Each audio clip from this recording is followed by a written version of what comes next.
Welcome to day 59. 59. That reminds me of Simon and Garfunkel, the 59th Street Bridge song.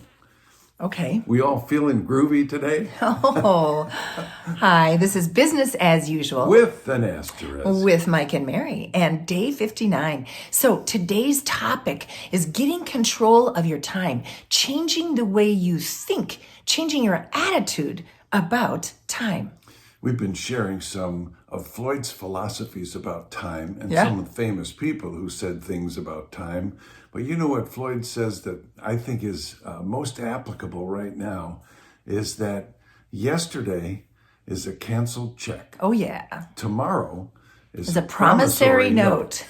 Now, today is the only day we have. Now is the only time we have. So that's our theme for today. We want to talk about now. Another thing Floyd has always said is this question: how do you have a great year? Well, you have a great month, then you have another great month. How do you have a great month? You have a great week. How do you have a great week? You have a great day. And look at the way those two pieces fit together so perfectly, because how do you have a great day? That's what we're here to talk about. The currency of today. Yeah, what does he say? Don't stay mad at yesterday. Don't worry about tomorrow. We just covered that. What do you do? Just all day today, work toward your goal. So hopefully you started this day by writing down your top 5 things to do.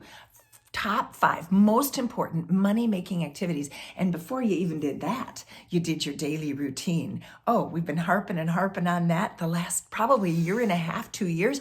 What is your daily routine? Heck no, because if you're still rolling over looking at a screen, you're busted.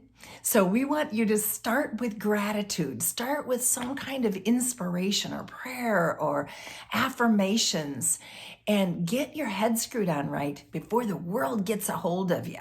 And then the first activity you do for the day, business-wise, is write that top 5 list. Okay, so now the day lays out in front of us. What are we going to do with it? Well, we're going to do a little thinking first today. And the thing we're going to think about is, are people buying houses right now? I don't need to think about that. I know the answer. Are people still selling their houses right now? We have a student that just got 3 sold listings on Sunday. What? Yeah. 3 sold listings And she on thinks one. she'll have 8 signatures by Friday. So people are buying and selling now. So Yeah. here's the question we want to think about. Why?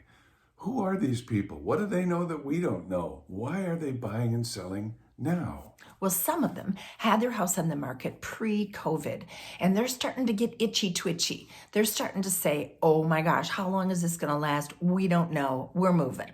So some of those listings that you had before that went off the market temporarily, you go land those this week. Start today by making those calls.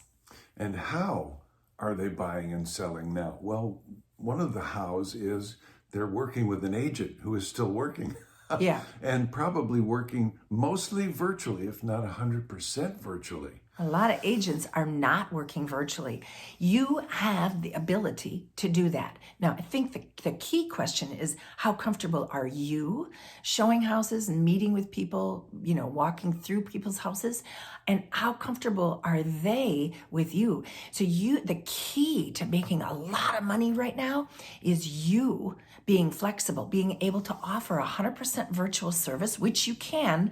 Go back and listen to these daily recordings.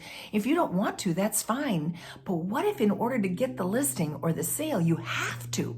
Because that's what the client needs. So get yourself ready to, maybe it's kind of like an accordion. It expands and contracts based on you and them and where the safety level threshold is. I have 2 answers to the question of why are people buying and selling Oh, now? yeah. And the first answer is because they have to. Right. Some people still have to buy now. They're homeless.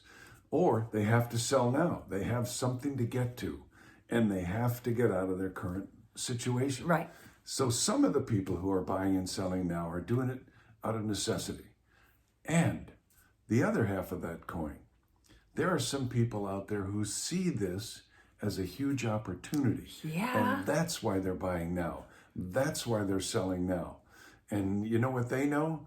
They know that this is a pre-COVID-19 market for the most part. In Yes, most cities. there are pockets where the pandemic has really adversely affected things or accelerated price increases, but not everywhere. Most places, we still know what rates are. We Well, still everywhere. know what prices are. Yeah, And almost we still everywhere. know what the inventory is. And there's some declining markets too. We've got kind of a mixed bag right now in our country. And I agree with you. I think for the most part, the majority of markets, we have not seen a huge acceleration in price yet. We might if it's the kink in the hose theory, right? So if you're going to act, now's the time. And if you've got people who see this market as an opportunity to buy or to sell, but they're afraid, as some people are. They're afraid of hurting others. They're afraid of hurting their family. They're afraid for themselves getting infected. Well, for those of you who have switched and pivoted to virtual real estate, you can help them. Now's the time for you to reach out, make those calls, uncover those people. Yes, when you make your call, your contacts and check in, how you doing, and what do you think's happening in real estate? You know, we've already covered that. Do you know anyone who is having to buy or sell now? But beyond that, who do you know that sees this market as an opportunity? And if we could do it safely, would you be interested? Because here's what we do know. We do know what we have in terms of rates, prices, and inventory. So if you were resisting as you were listening to Michael, if you were saying, yeah, well, I got gloves and booties and wipes and that's safe enough for me, just listen to that dialogue again and say, what if you could put their mind at ease? Because even if you have not made that conversion to virtual, you could for this one client, couldn't you? If that's what it took to get this transaction put together, you could do the whole transaction virtually, couldn't you? So that's where that dialogue comes from. It's not to say you have to do the entire thing virtually. It's based on their needs. So don't be losing that piece of the pie that you can only get if you've made the switch. For the time being, now is the only time we have. That's right. We'll see you tomorrow. Tomorrow's a promissory note. We'll see you on the promissory note.